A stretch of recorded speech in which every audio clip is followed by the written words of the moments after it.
ke dua gugat?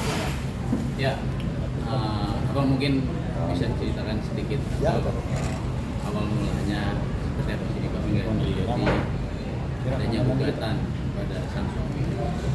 Oke, ya jadi kebetulan saya sendiri lawyer dari Mbak Eja ya, atau istri dari Mas Eja gitu. Jadi adapun gugatan ini kan kita udah masukkan pertanggal 29 Agustus ya di tahun ini, dan kita juga sudah dapat nomor perkara pertanggal 3 September dan sidang pertama pertanggal 22 September 2025 seperti itu. Dan kalaupun ditanya untuk perihal alasannya seperti apa, pada intinya dari kurang lebih 7 tahun pernikahan dari tahun 2018 sampai 2025 ini sudah bentuk akumulasi ya dari 7 tahun tersebut, up and down lah namanya rumah tangga, sampai akhirnya dari sisi klien kami atau Mbak Echa merasa bahwa tahun ini adalah tahun yang tepat buat dia untuk mengajukan gugatan cerai seperti itu. Mungkin pemicunya sendiri apakah karena KDRT orang ketiga atau seperti apa sih Bang? Ya, secara umumnya memang tidak ada kesesuaian lagi, tidak ada keharmonisan lagi antara Mas Eja dan Mbak Echa. Ya seperti itu. Akhirnya ya Mbak Echa udah meyakinkan diri untuk gugat cerai. Bang, kan ramai juga nih sebelumnya kalau orang tua dari Mas Eja nggak menyetujui awalnya ya. Apa itu juga sebenarnya jadi awal pemicu adanya cekcok dan segala macam? Untuk sebelum pernikahan, adapun isu-isu yang beredar di luar sana ya, itu bukan jadi penyebab sih terjadinya gugatan sekarang, karena poin-poin yang kita masukkan dalam gugatan juga adalah sepanjang pernikahan mereka selama 7 tahun ini gitu. Jadi sebelum pernikahan itu tidak masuk dalam poin juga dan tidak ada juga isu itu. Dalam gugatannya apa aja Bang, mungkin selain hak asuh anak? Ya, perceraian, hak asuh anak dan juga nafkah anak. Area gonogini mungkin ada? Untuk gonogini sejauh ini kita belum sih. Kita lagi fokus ke 3 poin yang tadi ya, perceraian, hak asuh anak dan juga nafkah anak. Sekarang masih tinggal bersama atau sudah berpisah rumah? Saat ini masih tinggal satu rumah.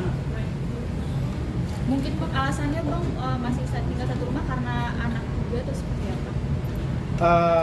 Alasannya memang betul, salah satu adalah anak, dan kemudian juga kan anak juga masih sekolah ya dan yang lain-lain gitu, sambil proses berjalan ya sambil masih satu rumah. Mungkin ada perjanjian pranikah Bang sebelum kemarin akhirnya menikah, ada Perjanjian pranikah nggak ada. Respon dari Eza sendiri soal adanya gugatan cerai seperti apa Bang? Apakah mau mempertahankan atau menerima? Sejauh ini sih dari Mas Eja ya, dia masih ingin bertahan dalam rumah tangga ini. Kita juga udah ketemu, saya pribadi juga sudah ketemu dengan Mas Eja. Namun balik lagi ketika misalnya salah satu pihak nggak bisa lagi bertahan, ya mau nggak mau memang harus ke pengadilan seperti itu.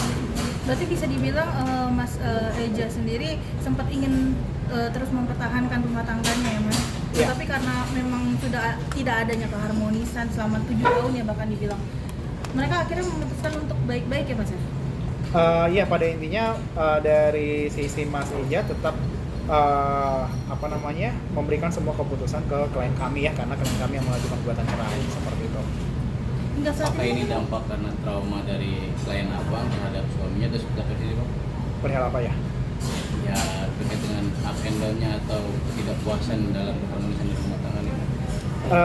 Ya namanya rumah tangga pasti ada masalah, tapi ketika misalnya masalah itu dianggap bahwa tidak ada lagi solusi gitu ya, atau mungkin udah capek salah satu pihak ya, dan akhirnya memang ya mau nggak mau mengajukan gugatan cerai gitu. Bang, kan ini juga Mas Ejanya masih mempertahankan ya. Mungkin nanti akan ada juga peluang dari Mbak Ejanya juga untuk ikut balik sama-sama lagi atau seperti apa sih Bang?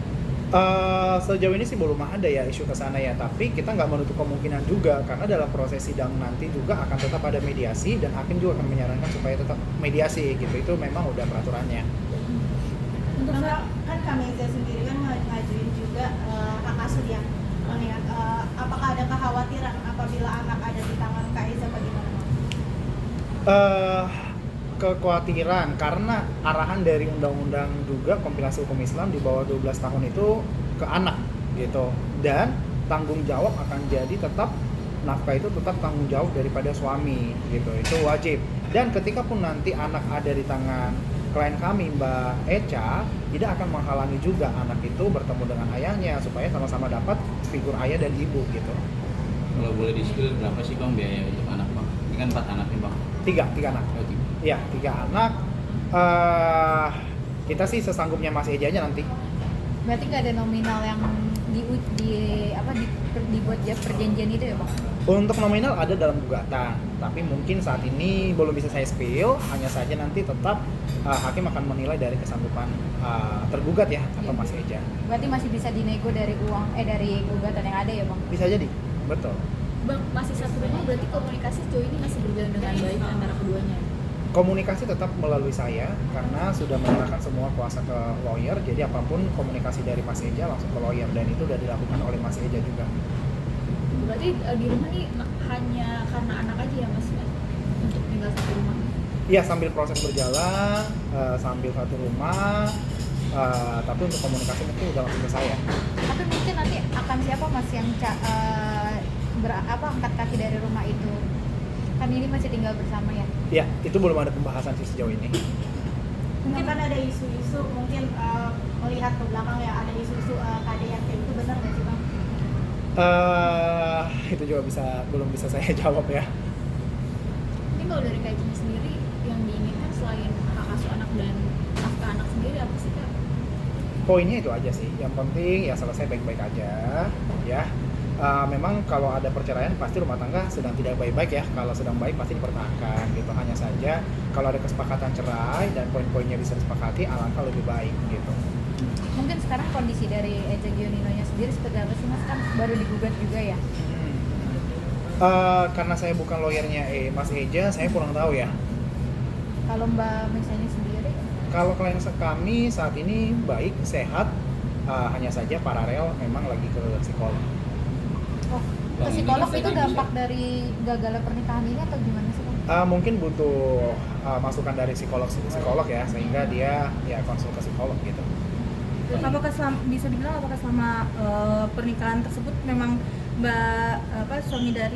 istri dari Mas Eza sendiri mengalami tekanan batin Bang? Mungkin makanya mengharuskan ke psikolog. Namanya rumah tangga pasti ya, maksudnya kondisi-kondisi tekanan batin ini pasti ada. Namun balik lagi karena klien kami ngerasa bahwa butuh konseling ke psikolog, maka dari itu ya klien kami sambilan ke psikolog sambil proses cerai juga. Bang, tapi proses pemikirannya Kak Echa sampai akhirnya menggugat cerai sendiri berapa lama sih Bang? Nggak mungkin tiba-tiba kan berarti?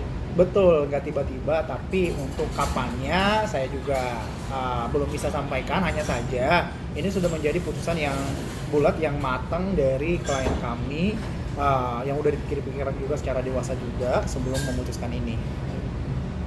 Bang, tadi kan juga banyak juga yang dikatakan dari dia mengatakan disinggung masalah tidak ada restu dari orang tua ya.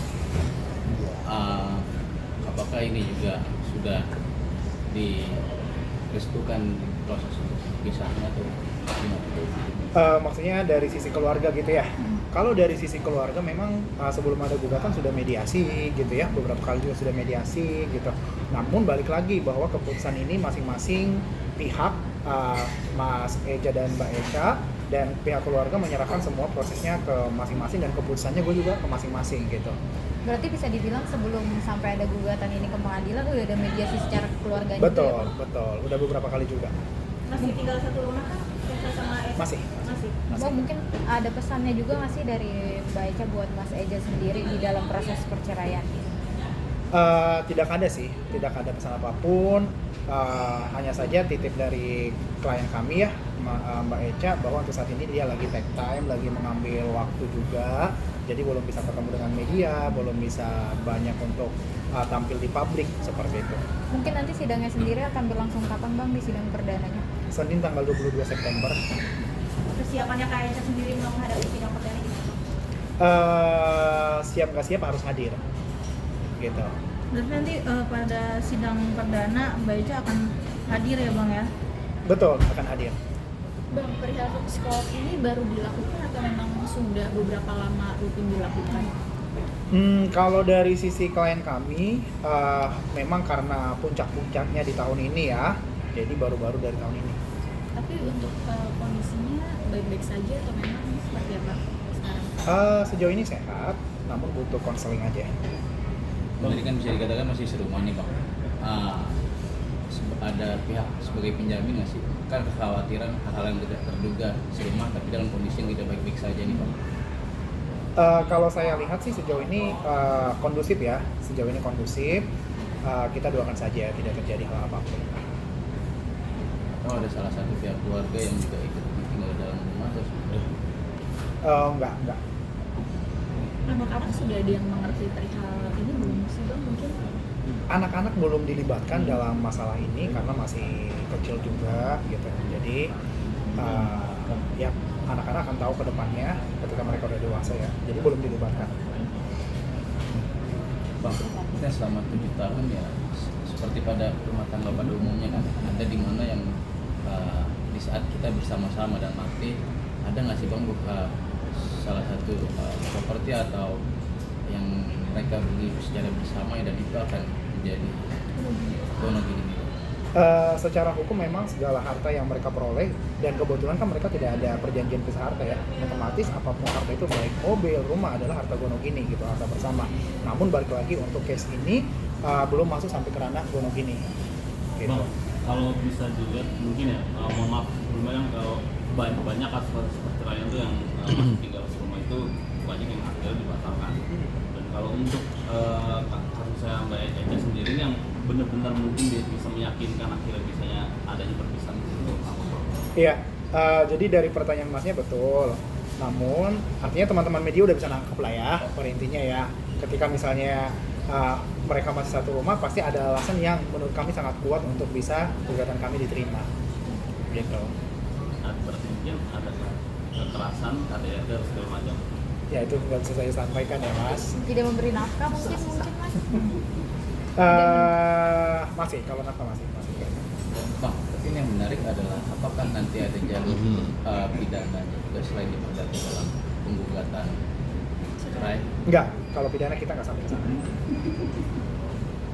Oke. Oke, mantap. Oke, terakhir Bang, apakah mengalami psikologi seperti apa sih nih Bang? Perubahan pada sang istri, apakah down secara berlebih atau putus asa secara berlebih atau lain ini? Kita tunggu nanti diagnosa dari psikolognya. Tapi apa sih yang gejala yang dialami Kak Eca sendiri sampai akhirnya ke psikolog? Karena mungkin bukan ranah saya ya, nanti dari diagnosa psikolognya aja kita lihat. Atau merasa resah, selalu resah apa gimana sih Bang? Nanti kita lihat ya, hasil psikolog ya, nanti kita lihat diagnosanya, oke? Thank you.